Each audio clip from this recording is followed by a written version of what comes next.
Ever wondered how Google or Amazon seem to know exactly what you're searching for as soon as you start typing? That's all thanks to something called Typeahead or autocomplete.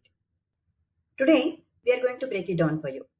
And by the end of this video, you will understand how it works and why it is such a game changer for search efficiency. Hi there, welcome to Tech and Career Bytes.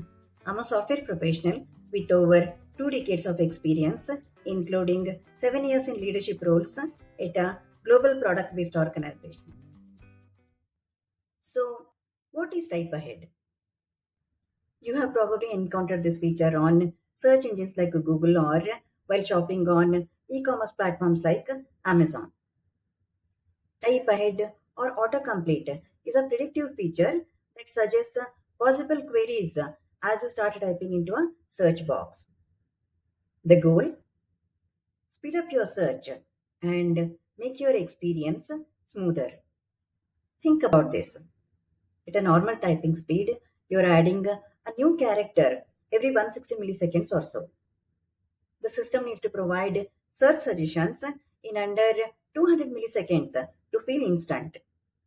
If there is a delay, it can get frustrating, right? To avoid that, the system relies on highly optimized data structures and algorithms to quickly fetch suggestions based on what you type. Let's take Google for example. It handles 3.5 billion searches a day. At this scale, they need an efficient solution to keep those suggestions flowing smoothly. This is where a data structure like the Trie comes in. So, what is this the Trie data structure? Let's understand. When it comes to performance, Tries are one of the best choices for type ahead. Also called a prefix tree, a trie allows you to store and retrieve search queries efficiently based on their prefixes. So, if you type ban in the search bar, the system can quickly fetch banana, band, or bank by traversing the nodes of a trie. Typically, you will get the top 5 or top 10 matching results. The word try comes from retrieval, making it a fitting choice for this task. But wait, what exactly is a trie? A trie is a specialized tree-like data structure where each node represents a character. At the root, there is an empty string, and as you move down the tree, each branch corresponds to a letter. Assuming the words we are inserting and searching consist solely of lowercase English letters, each subsequent node after the root can have up to 26 children representing these letters. However, the trie can be expanded to accommodate uppercase letters, digits, or special symbols. Traversing through the nodes from the root forms prefixes of words, with certain nodes marked as end nodes to indicate they complete a valid word. Every path through the tree represents a word or at least part of a word. So, when does the magic of insertion into a trie happen? Let's take a look. Usually, this occurs during the initial setup. Like when the application starts, it might load a predefined list of popular search queries into the trie. Alternatively, the system might add new queries dynamically as users search to enhance future suggestions.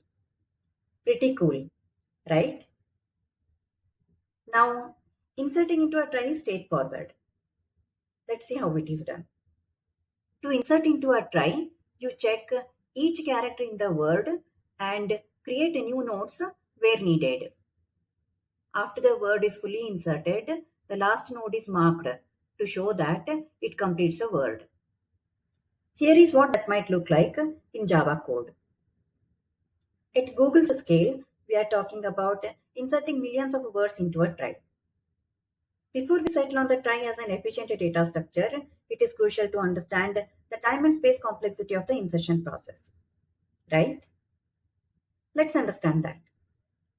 In terms of performance, the time complexity for inserting a word is big O of L, where L is the word's length.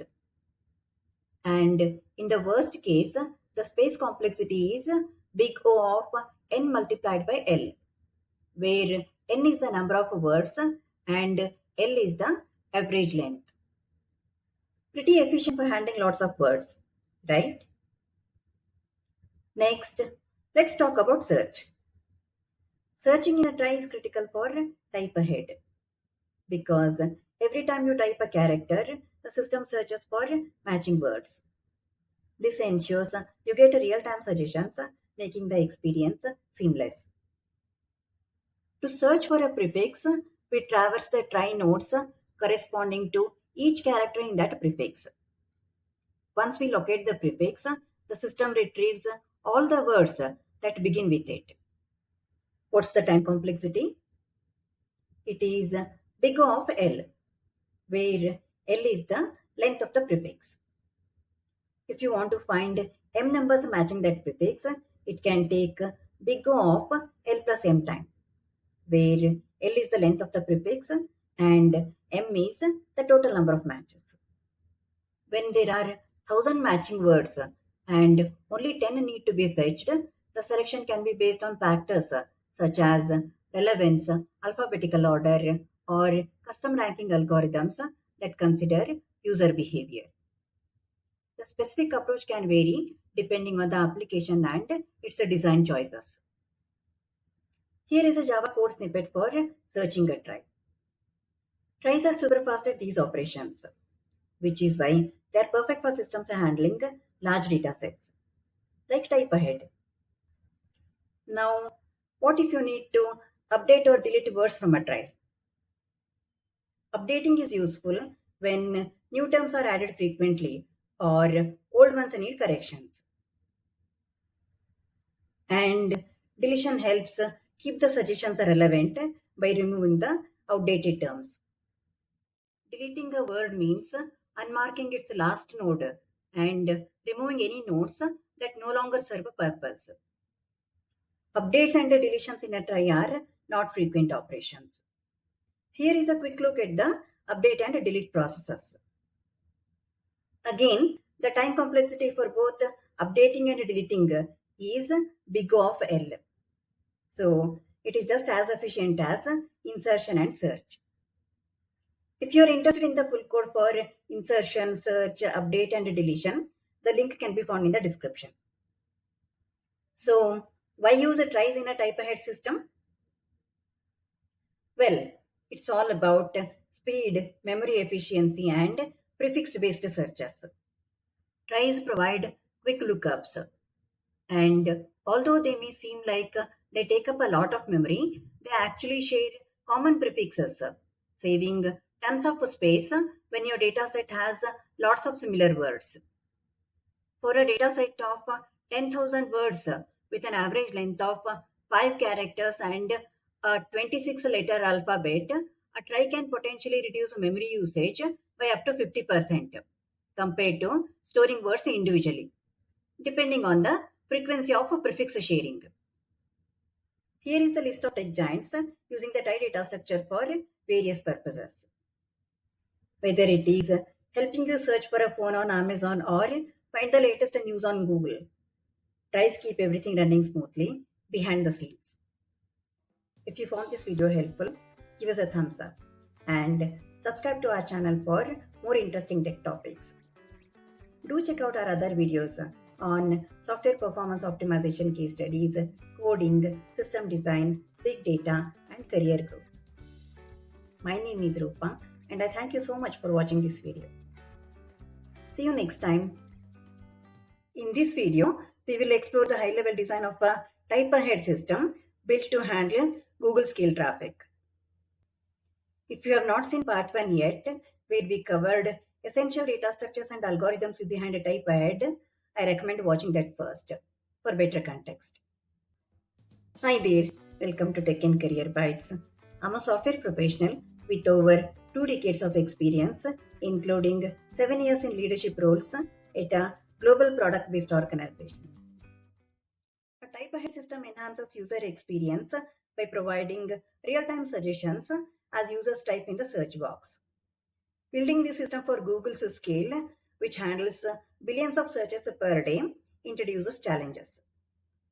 Let's understand how to address them in this video. Let's start by outlining the key requirements for the Typeahead system, both functional and non-functional requirements. The system must provide the top 10 frequent and relevant terms as suggestions. The system should ensure high accuracy in suggesting the most relevant search terms.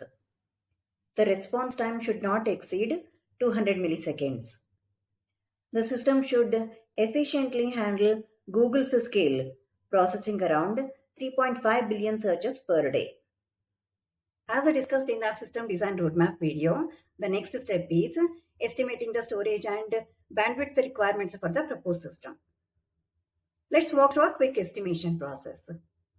We will use a back of the envelope approach for this estimation. Let's make a few assumptions for our estimation. Around 1 billion searches among the 3.5 billion a day are unique and need to be stored. Each query consists of an average of 10 characters, with each character requiring 2 bytes of storage. Based on observed patterns of user behavior, most search queries tend to have an average length of 10 characters. With these assumptions, the daily and yearly storage requirements would be 20 GB to store all the unique queries made in a day, and storage required per year is 7 terabytes. Now, the bandwidth estimation. We have 3.5 billion queries per day. Each query consists of an average 10 characters and 2 bytes per character. With this, incoming bandwidth is calculated as approximately 6.5 megabits per second. 6.5 megabits per second is the incoming bandwidth for queries with an average of 10 characters length. As our system supports 10 suggestions that are roughly the same length as the query length after each character is typed, the outgoing bandwidth is 650 megabits per second. Let's estimate the number of application servers required. Total read requests per second is calculated as 3.5 billion divided by number of seconds in a day, which approximately is 405,000 requests per second. Assuming a single server can handle 8,000 requests per second, the number of servers required is calculated as 50 application servers. This number excludes redundancy, caches, web servers, database servers, etc. Now, let's identify high-level components of the Typeahead system. Suggestion component fetches the top 10 suggestions for a prefix. Processor component collects, ranks, and adds the user searches to the Trie and stores them on NoSQL database like MongoDB. MongoDB is best suited for storing tree-like structures. The monitoring and alerting component tracks the success of tasks handled by the processor. For high availability and reliability, we will use load balancers and cache for achieving low latency. We have a separate video diving deep into various load balancing algorithms. Please watch that. To handle query suggestions and updates, we need at least 4 APIs using microservices architecture. Get Suggestions API retrieves the top suggestions based on the given prefix. Log User Query collects user queries for future aggregation and processing. Batch Aggregate and Rank is a batch to process logged queries and update their frequency. It also ranks suggestions. This ranking and frequency details are loaded to Cassandra. Cassandra is suitable here as it can store large amount of data in tabular format. Add to Trie API adds new or frequent queries to the Trie for future suggestions. As suggested earlier, the system is divided into two main components, suggestions and processor. Let's understand how each works. Suggestion component calls Get Suggestions API to provide relevant suggestions to users. Processor component handles the background operations for managing query logs, aggregating, ranking them, and updating the trie. It does this by calling log user query, aggregate and rank, and add to trie APIs. This ensures suggestions are kept current and relevant. As the trie needs to store data for 3.5 billion searches, it becomes too large to store on single MongoDB node. To handle this, we distribute the trie across multiple MongoDB nodes by using consistent hashing. This allows us to evenly partition the trie across several nodes, ensuring scalability and fault tolerance. Here is a sample JSON document to store the trie in MongoDB. How do we know which partition to look up for search suggestions? We rely on Zookeeper to manage this. Zookeeper helps in maintaining the partition information and directs the request to the appropriate MongoDB node based on the prefix. For a deeper understanding of partitioning, check out my video on partitioning strategies. Now, let's understand how the search flow works. When the user begins typing in the search box, the request is routed through a load balancer to the suggestions service, which invokes the get suggestions API.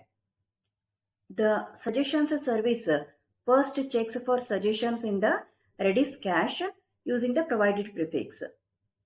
This ensures frequently searched terms are quickly retrieved, reducing latency. If the suggestions are not found in Redis, the suggestions service queries the MongoDB. The database is partitioned, and partition management is coordinated by Zookeeper, which ensures that the appropriate partition is queried for the relevant suggestions. After retrieving the suggestions from MongoDB, the suggestions service updates the Redis cache to store these suggestions for future requests, further optimizing performance. This step helps reduce the future latency for common queries. Cache is updated internally by the suggestions service without requiring a new API. In part 1 video, we discussed the need for updating the trie. Let's understand how it is done using batch processing. The data pipeline for updates is designed to handle billions of searches each day. This makes it impractical to update the trie for every individual query in real time. Instead, batch processing is employed to ensure system efficiency. Rather than immediately updating the trie with each query, the system logs user queries for future aggregation and processing. The query logging service records the raw search queries by invoking the log user query API and stores this data in HDFS, allowing the system to batch process data at a later time. At regular intervals, for example, every 15 minutes, the query aggregate and rank service aggregates the logged queries using distributed processing frameworks like Spark or MapReduce. Ranking is managed during this batch aggregation phase, where the frequency of search terms is computed to determine their relevance and stored in Cassandra. This process ensures bulk data is handled efficiently, reducing system load and maintaining optimal performance. After the aggregation and ranking process, the trie update service updates the trie with the most frequent and relevant search terms by invoking the add to trie API. The trie is stored in a NoSQL database like MongoDB, allowing it to efficiently manage dynamic large-scale search terms. By following this approach, we efficiently update the trie while maintaining optimal performance and resource usage. This design also ensures the system can handle updates at Google's massive scale. To ensure smooth operation, we will integrate monitoring and alerting systems that track the success of batch processing and trie updates. Here is the complete system design diagram. This architecture distributes the trie across multiple MongoDB databases. It employs batch updates and utilizes caching and consistent hashing. As a result, this system, similar to Google's Scale, can deliver real-time search suggestions in under 200 milliseconds. Additionally, it can handle billions of queries per day while maintaining both speed and accuracy. This design may not cover every detail of high-scale system architecture, but it can be a solid starting point. If you found this video helpful, give us a thumbs up and subscribe to our channel for more interesting tech topics. Do check out our other videos on software performance optimization case studies, coding, system design, big data, and career growth. My name is Rupa, and I thank you so much for watching this video. See you next time.